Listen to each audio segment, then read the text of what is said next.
안녕하세요. 영화 및 슈퍼전대 리뷰어 시민케이크입니다. 오랜만에 슈퍼전대 필수 에피소드 코너로 돌아왔는데요. 이번에 다루는 전대는 1993년작 오성전대 다이레인저입니다. 다이레인저는 중국 무술을 다루는 동양 판타지 전대인데요. 히어로들의 무술과 드라마틱한 스토리가 인상적인 작품입니다. 다이레인저는 총 50화인데 그 중에서 전체 소설을 이해하기 위해 반드시 봐야 되는 에피소드들을 소개해드리겠습니다. 먼저 1, 2화 2부작입니다. 원래 3명이었던 다이레인저에 천하성 료와 천풍성 린이 합류하면서 다이레인저 5명이 결성됩니다. 지휘관 도사카쿠와 다이레인저의 빌런인 고말 쪽의 간부들이 처음 등장하고요.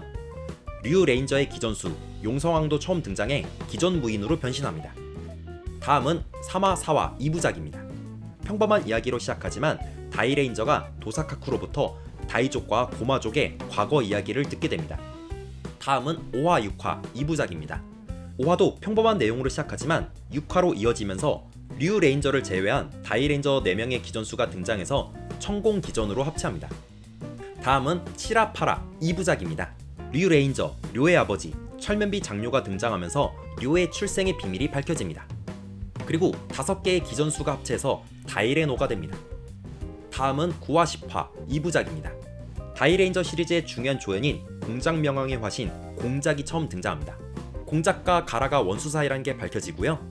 이때부터 시시레인저 다이고가 공작에게 연정을 품게 됩니다. 다음은 13화 14화 2부작입니다. 다이레인저 시리즈의 중요한 조연이자 린의 친척인 구온 하라범이 처음 등장합니다. 구온 하라범의 도움으로 다이레인저의 새로운 무기인 대륜검이 처음 등장합니다. 그리고 백호진검이 처음 등장하면서 새로운 전사에 대한 암시가 나옵니다. 다음은 15화입니다. 고마 괴인 중에서 실수투성이인 고마 3인 바보들이 등장하는데요. 이들은 딱히 중요해 보이진 않지만 시리즈 후반에 중요한 역할을 하기 때문에 이들의 첫 등장을 필수 에피소드로 간주합니다. 다만 괴인 중 한 명인 카미카제 무늬가 우길승천기이기 때문에 주의해서 볼 필요는 있습니다. 아무래도 다이레인저가 국내에 수입되지 않은 데다가 93년에 방영했던 당시에는 이를 문제 삼지 않았던 것 같습니다. 다음은 16화입니다. 공작이 가라에 대한 복수심에 눈이 멀어서 민간인까지 다치게 하자 다이고는 공작에게 좀 더 상냥해지라고 부탁합니다. 하지만 이때부터 공작의 몸에 이상이 생기기 시작합니다. 다음은 17, 18 2부작입니다. 새로운 전사 키바레인저인 후신성 코우가 처음 등장합니다. 일단 코우는 자신이 키바레인저인 걸 동료들에게 숨기는데요. 대신 말을 할 줄 아는 백호진검이 어린 코우를 대신해서 목소리 대역을 합니다. 그리고 코우에게 어머니가 있으며 어린 시절에 코우에게 문신을 새긴 다음에 실종되었다는 게 밝혀집니다. 이 와중에 고마일 쪽에서는 샤담 중자의 아들인 아쿠마로가 처음 등장하는데요. 그리고 아쿠마로는 키바라인저의 정체가 코우라는 걸 알게 됩니다. 다음은 19화 20화 2부작입니다. 아쿠마로가 코우에게 어머니에 대한 증오심을 불어일으키기 시작하고요. 고마일 쪽의 황제인 고마 15세가 처음 등장합니다. 다음은 21, 22 2부작입니다. 키바레인저의 기전수인 백호가 처음 등장하고요. 다이레인저 시리즈의 중요한 조연인 까메오도 처음 등장합니다. 코우가 마침내 어머니와 만나게 되지만 아쿠마로의 방해 때문에 다시 헤어지게 되고요. 그 와중에 아쿠마로는 기전수들의 싸움에 휘말리면서 죽게 됩니다. 그리고 키바레인저의 기전수인 백호가 다른 기전수 4개와 합체해서 키바 다이오가 됩니다. 다음은 23화입니다. 다이고가 공작에게 좋아한다며 고백을 하지만 공작은 환경 오염 때문에 죽어가고 있습니다. 공작은 성스러운 공작의 눈물을 찾기 위한 여정을 떠납니다. 다음은 24화입니다. 바보 3인방이 다시 등장하고 평범한 개그 에피소드로 보이지만 이 에피소드를 계기로 텐마레인저 쇼지와 3인방의 연대감이 생기기 때문에 필수 에피소드로 간주합니다. 다음은 26, 27 2부작입니다. 다이레인저의 제3세력인 진이 처음 등장합니다. 처음에는 복수심에 불타서 여러 도장을 깨고 다녔던 진이 료와 대결하면서 패배하게 되는데요. 결국 진은 자이도스에 의해 막원사가 됩니다. 다음은 28화입니다.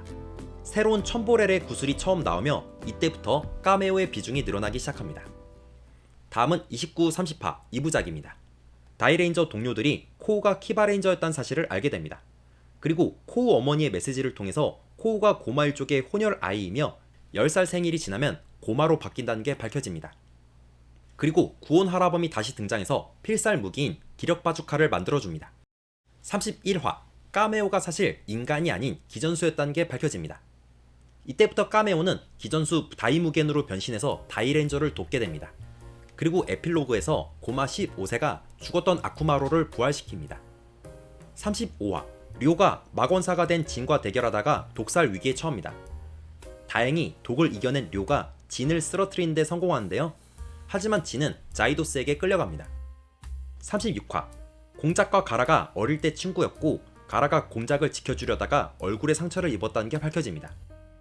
공작은 가라의 상처를 치유하기 위해 수행을 떠났지만 오히려 이 때문에 두 사람의 사이가 갈라졌다는 게 밝혀집니다. 37화, 38화 10살 생일이 다가오자 코오는 점점 고마일 쪽으로 변하더니 다이레인저 동료들을 공격합니다. 그 와중에 우주에서 대신용이 날아와서 지구를 공격하자 코오가 실종됩니다. 대신용은 다이레인저와 고마의 전투가 격렬해지자 지구를 아예 멸망시키려 했는데요.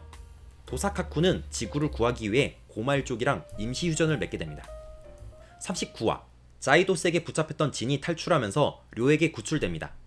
하지만 진은 고마 괴인으로 변해서 날뛰는데 다이레인저 덕분에 목숨을 건집니다. 그리고 진의 운명이 바뀌게 됩니다.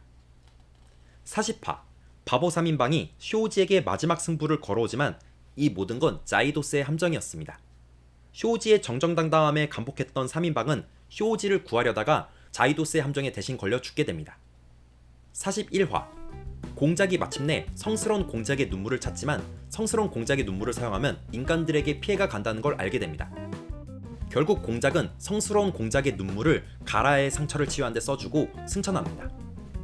42화부터 44화까지 3부작 실종되었던 코우와 아쿠마로에게 잡혔던 어머니가 다시 만나게 됩니다. 이 과정에서 코우와 아쿠마로, 샤담 사이의 비밀이 밝혀집니다. 그리고 도사카쿠가 다시 고마일 쪽이랑 휴전하면서 거치가 완전히 바뀌게 됩니다. 그리고 45화부터 50화까지 6개 에피소드는 모두 보셔야 됩니다. 다이레인저의 지휘관인 도사카쿠의 비밀이 밝혀지고 다이레인저가 완전히 해체됩니다. 그리고 도사카쿠는 고마일 쪽의 황제가 되려고 하는데요. 다이레인저와 고마일 쪽 사이에 다양한 갈등이 벌어지면서 숨겨졌던 비밀들이 계속 밝혀집니다. 다이레인저의 필수 에피소드를 조사해보니 모두 44개입니다. 다이레인저의 경우 마지렌자처럼 2부작 에피소드가 많은 편인데요. 덕분에 각 인물들의 스토리와 히어로 전투를 차분하게 볼 수 있습니다. 특히 신켄자나 고버스터즈, 토큐자처럼 반전 요소도 많이 있습니다. 이상 다이레인저의 필수 에피소드를 소개해드렸고요. 전 다음에도 또 다른 슈퍼전대의 필수 에피소드를 소개해드리겠습니다. 영상을 시청해주셔서 감사드립니다.